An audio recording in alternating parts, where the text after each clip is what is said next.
it down for my co-host, Seaman. Let's go, peoples.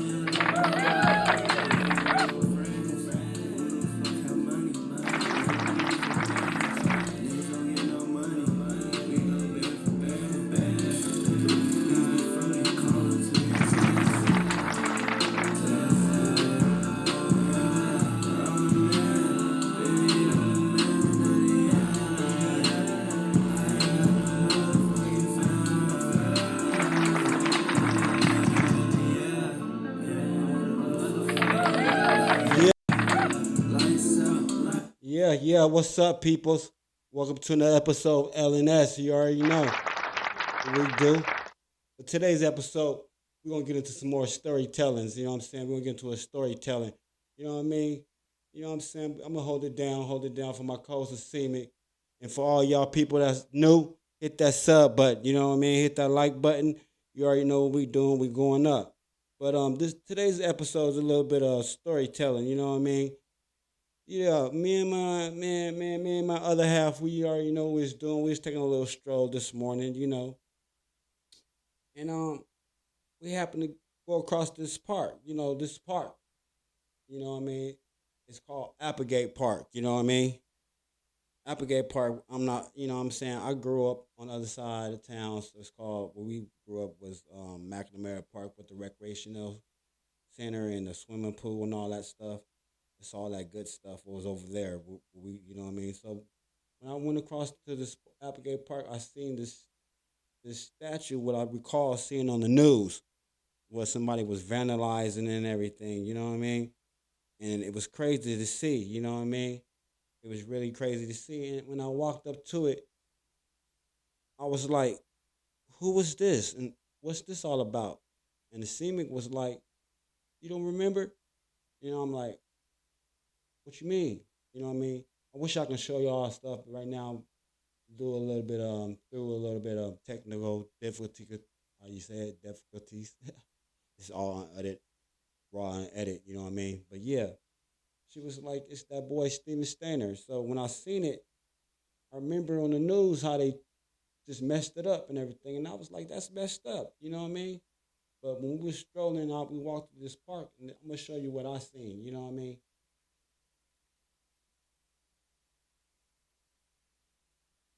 I think that's pretty messed up. See how the sign how the sign is all messed up.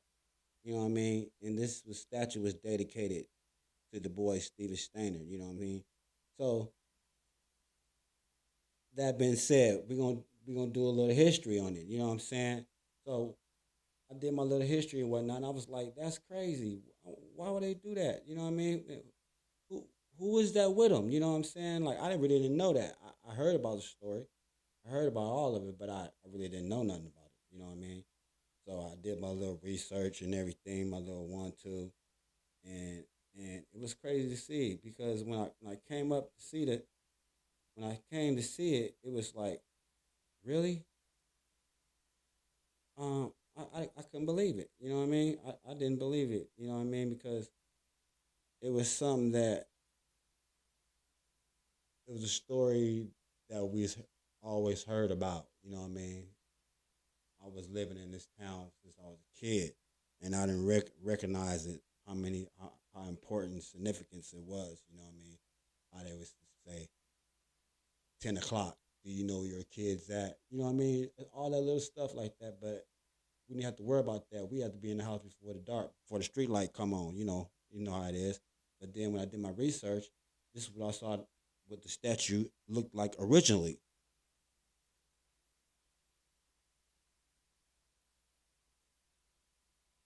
Nice dedication statue to the boy Stevie Stainer, and the boy that on the side of him is the little boy he rescued, Timothy. You know what I mean? So that being said, we're gonna do a little deep dive and we do a little audio, you know, audio, visual, reaction. You know what I'm saying? Get a little history of what's going on about this. You know what I'm saying? Because I didn't know what happened. I didn't know what's going on. I didn't know none of that. You know what I'm saying? Just being a native of this town, it would just it would just real strange, crazy. Why somebody want to defame a statue? You know what I mean? Why would they want to do that? You know what I'm saying? It's messed up. You know. But let's get into the reaction. Let's do this. Get it. You know what I mean? This is for audio. This is for nothing but educational purposes. You know what I mean? I'm not here to defame no parties or nothing like that. So, you know what I mean? Before y'all get into it, before we get into it, hit that like button. You know, tell a friend, tell a friend. You know what I'm saying? LNS TV going up. You know what I'm saying? And excuse me for my little, you know, issues, but we're going to do it like this. You know what I'm saying? We're going to try to do it like this. Let's get it. Away for 7 years, and a lot of people still wonder why you didn't try to escape before you finally did escape 3 years ago. When you look back on that, why do you think that is? I'm going to try to get it. I'm going to try to get this audio in for y'all, and we're gonna get it like that. You know what I mean? Get it. A little muffled, but we're going to try to work it out. Well, there's several reasons. I was told I was adopted. You believed it? Yes, I believed it. December 4th, 1972 was a Monday, and little Stephen, a 7-year-old kind boy, was walking home from his school in Merced, California. His journey was interrupted when he was approached by an overly friendly man named Irvin Murphy. Murphy was handing out flyers to students, asking them if their families would like to donate anything to the church. Thoughtful and helpful as Stephen was, he told the man that his mother would probably have something to give to the charity. Promising to drop Stephen at his home and meet his mother, Murphy lured Stephen into a car. The driver's seat was already occupied by another man. His name was Kenneth Parnell. Stephen hopped in, hoping that the two men were taking him home to his mother. But little did he know, it was going to be a long... That's crazy. See how it went down? See how this is playing out? Hello and welcome back to M7 Crime Story Time, where we cover solved, unsolved, and twisted cases from around the world. Today we take a look into the tragic case of Stephen Stainer, the story of a young boy who emerged as a hero back in 1980.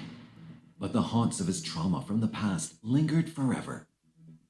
But before we delve any further, please take a moment to show your support by subscribing to our channel, liking our videos, and clicking on that notification bell to receive the latest videos straight to your inbox. Without any further delay, let's dive right into the case. The #1 movie in America, 2 weeks in a row. You know what I'm saying? Is Raw, also the biggest. unedited. You know what I mean? Without delay, let's dive Get right it. into the case. Get it. Merced is an old small farming town in the Central Valley of California, which is Merced. a huge shadow of Yosemite. It's named after the Merced River and is also known as the gateway to Yosemite. Surrounded by almond groves and peach orchards, it's one of the most beautiful places to live in Yosemite, offering a scenic valley, simple small-town lifestyle, and affordability. Back in the 1970s, Merced had a growing population and was one of the early modernizing cities in California. But this alluring place also had a catch. Safer than only 8% of U.S. neighborhoods, the chances of a person falling victim to a violent crime in Merced are 1 in 128. Lurking in the shadows of this beautiful town, there was a monster with prying eyes. And sadly, Stephen fell prey to him. Stephen Gregory Stainer was born on April 18, 1965, in a small city called Merced in California. Stephen had an older brother named Carrie and 3 sisters. He was the middle child amongst the 5 siblings, who were all brought up by their parents, Delbert and Kay Stainer. Stephen and his family lived on Betty Street, which was a common neighborhood for middle-class families in Merced. Stephen was described as a rather outgoing and helpful person who enjoyed the companies of others. He had an extrovert nature and a wholesome personality. Carrie, on the other hand, was more of a quiet and calm kind of a person who didn't shy away from being adventurous every now and then. Carrie was very protective of Stephen, and the two shared a unique bond. Carrie loved to spend time with Stephen, mostly either skateboarding or bicycling. Stephen's father, Delbert, worked as a mechanic at a peach cannery, while Kay, Stephen's mother, dedicated most of her time in raising the 5 children. Kay was described as an aloof woman who could be distant and cold at times. It was a slow, wintry afternoon on Monday, December 4th, 1972, when Stephen was on his way home after attending his regular classes at Charles Wright Elementary School, which was only half a mile away from his home in Merced, California. His walk home was heckled when a man named Irvin Edward Murphy approached him. Murphy was handing out religious flyers to students on the streets, asking them if their families would like to make any donations for the ones in need. He was seemingly friendly, slow-witted, and had learning difficulties. Pretending to work for the church, Murphy walked up to Stephen and asked him if his family had any items they could donate. Stephen thought his mother might want to donate something and told Murphy the same. At first, Stephen was reluctant, but taking advantage of Stephen's innocent and gullible nature, Murphy convinced Stephen to get into a car, promising that Murphy was going to take him home to his mother. When Stephen entered the car, a white Buick, he saw another man seated on the driver's seat. His name was Kenneth Eugene Parnell. Parnell and Murphy drove Stephen through the streets of Merced shortly before exiting onto a highway. Stephen watched as the car crossed the familiar areas of his town, without realizing that it would be a long time before he would get to see his family again. On the very same evening, after waiting for hours, Stephen's family grew worried when he didn't return home. When there were no signs of his whereabouts after inquiring with the staff at school and Stephen's friends, his family informed the authorities and reported him missing. The detectives urgently got to work and started questioning Stephen's family and friends to find out if anyone knew anything about where Stephen could be. But nothing useful came out of those interviews. The investigation continued with each passing day, but there still wasn't a trace of Stephen anywhere. Flyers were printed out and put up throughout the city of Merced, and Stephen's family tried their best to keep his case in the news. It happened here at this corner, and it was such a classic situation, the kind against which parents are constantly warning their children. The next morning, there was an empty desk in the second grade class at Charles Wright School. With the hopes of someone coming forward with any information which could lead the detectives to Stephen. As months passed and the investigation reached a dead end, Stephen's grieving family was left in sorrow with the hundreds of unanswered questions. After abducting Stephen, Parnell stopped the car on Highway 140 and pretended to call Stephen's parents on a payphone. He then returned and told Stephen that his parents wanted him to stay with Parnell for the night. This left Stephen confused, but he didn't know what to do. Parnell drove Stephen to an isolated rented cabin in Cathy's Valley in Manchester, California. The cabin was in the middle of nowhere, and there wasn't a soul around to be seen. Parnell told Stephen that he was now his legal guardian because his parents didn't want him anymore. He told them that they couldn't afford to raise him, and that's why they wanted him to stay with Parnell. From then onwards, Parnell started to brainwash Stephen and told him that he went to court and had gotten possession of him, implying that he was now Stephen's legal guardian. He even gave Stephen a new name, but allowed him to keep his middle one. Stephen was now known as Dennis Gregory Parnell. Parnell would go on to introduce Stephen as his son to other people. See, people, this is for educational purposes, you know what I'm saying? I'm doing this because a lot of people have been letting their kids go to school early in the morning. You know, school starts 7:10, 7:05, whatever. They want to drop their kids off early in the morning. I mean, ain't no teachers there, you know what I'm saying? It's giving opportunity for all these scumbags to do something, you know what I'm saying? You know what I mean? I didn't know this was going on. I didn't know this story happened. This happened back in the 70s, whatever happened, whatever, you know what I'm saying? This happened in here, you know what I mean? So, Bluetooth device is disconnected. we going to try to, you know, Bluetooth device disconnected. it is what it is, you know what I'm saying? It just, some things need to be told, you know what I mean? We need to share this story, you know what I mean? There was no reason for somebody to go over there and damage that plaque like that, you know what I mean? So we're going to get back into it, you know what I mean? Because this is some real, you know what I mean? Real true story stuff. So hit that like button. LNS, you know, we going up, you know what I'm saying? We're going up. Very next morning, on December 5th, 1972, Parnell committed the first of his countless on Stephen. As Parnell began his facts, he excessively used a cough syrup to keep Stephen sedated. Stephen cried for help, only wishing to go back to his parents. But with no one around in the lonely area, his cries were lost in the distance. It was just the start of Parnell's manipulation of the young boy. The physical and mental escalated over the first few weeks and became even more frequent over the years. Less than a month after his abduction, Stephen was enrolled in Steel Lane Elementary School in Santa Rosa, California. He attended under the name Dennis, with Parnell pretending to be his father. Over the next few years, Stephen and Parnell moved around California. Parnell had a series of menial jobs, and to anyone outside of the home he shared with Stephen, they were just a normal father and son. He even worked away at times, giving Stephen a full chance to escape, but he never did. By Yeah, that, that's crazy. I'm just giving you a little insight what happened. The boy right there, he got, snatched up. He was gone for a long time. This man changed his identity, did all type of crazy stuff to the man. You know what I'm saying? And he, mental health. You know what I mean? Messed that man up. He did all type of ass stuff to the man. You know what I mean? It was bad. You know what I mean? It was real bad. You know what I mean? And this stuff need to be educational, need to be told what's going on because this is what happened, you know what I mean? It's sad, you know what I'm saying? And he went on about his life, you know what I'm saying? They did a movie about him, you know what I mean? It was like bittersweet. It's like bittersweet. Sweet when he got back united to his family. But the better part, he couldn't adjust, you know what I'm saying? Even though he did movies, after him and all that stuff, you know what I mean? He couldn't adjust, you know what I mean? He just couldn't, but it's just a sad life, you know what I mean? But it's just a celebration right here to remember what y'all tear up that man plaque, you know what I mean? But we're going to get back into it, you know what I'm saying? Because that was crazy. 1972, Stephen Stainer disappeared on his way home from school in Merced, California. He was 7 years old. 2 weeks ago, he walked into a police station in Ukiah, California with a younger child who had been kidnapped recently. Apparently, Stephen had been kidnapped and told that he had been adopted. Stephen had been calling his abductor Dad for some time. For 7 years, his parents, Kay and Delbert Stainer, never gave up hope that he was alive. And this morning, they have these three members of the Stainer family joined us, and they are joining us from San Francisco, where it's still the middle of the night. By the way, because there is a legal case pending, there are details we cannot talk about. Michael Hyder is their attorney, and he is with us this morning really to make sure that nothing is said that would influence their cases. Good morning, Stephen and Mr. and Mrs. Stainer and Michael Hyder. Nice to have you all with us.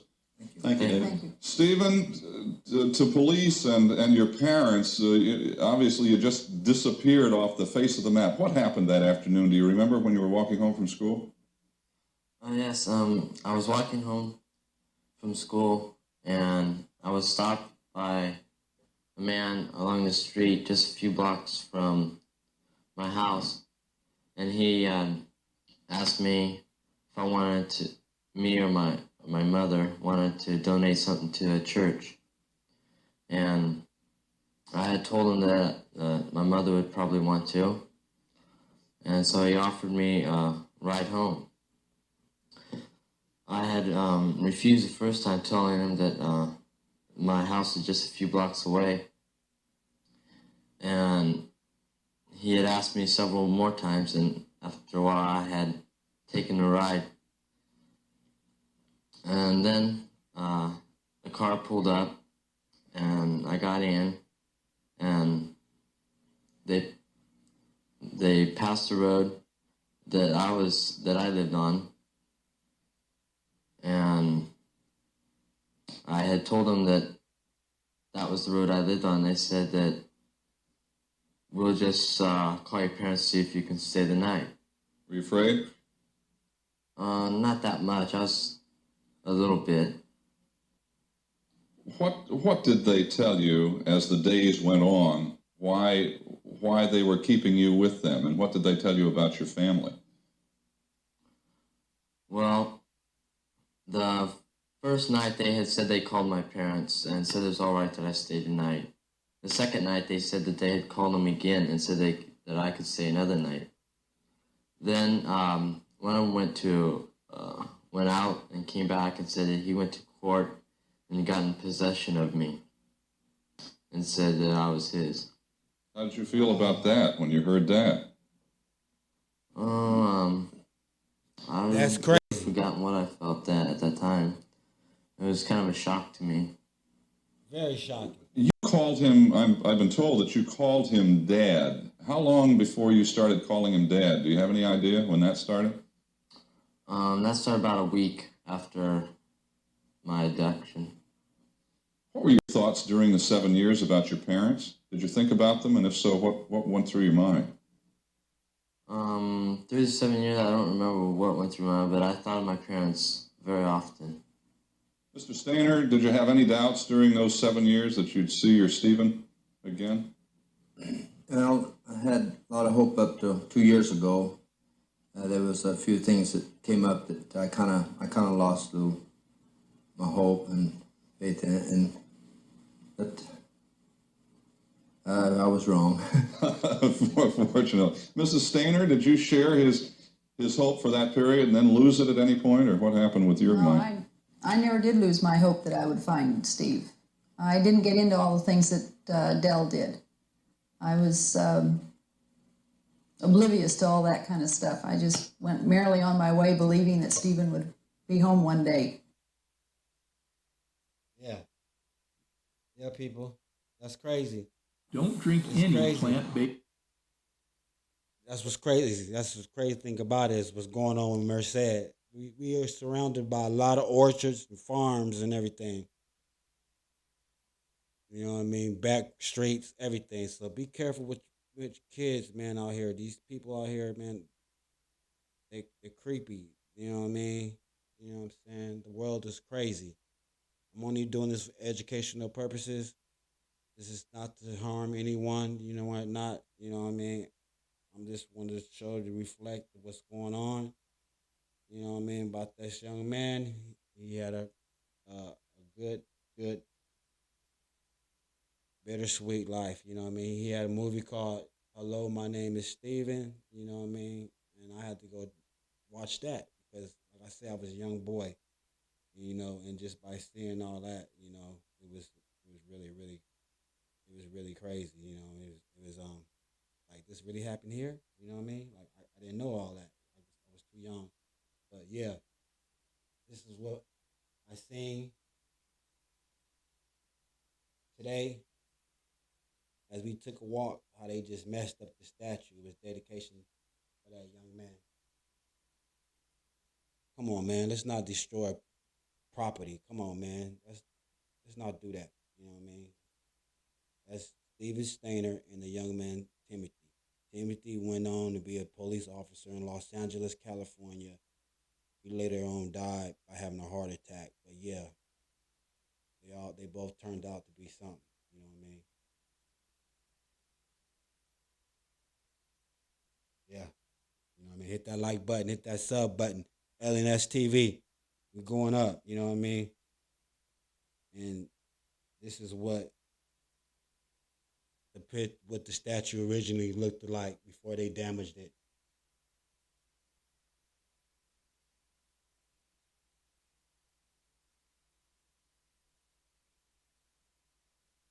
Steven Stainer and the young boy Timothy.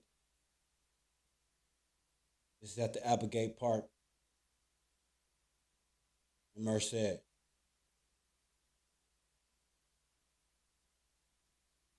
Yeah, a lot of crazy stuff been going on. I didn't know there's a lot of stuff happening in Merced. Ain't nobody families included, you know what I'm saying? A lot of stuff happened, you know what I mean? Yeah, you know what I mean?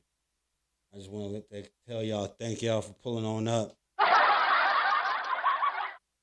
And you know what I'm saying? Pulling on up and chilling, you know what I'm saying? I really appreciate that, you know what I mean? Until then, hit that like button, hit that sub button. You know what I mean? We're going up.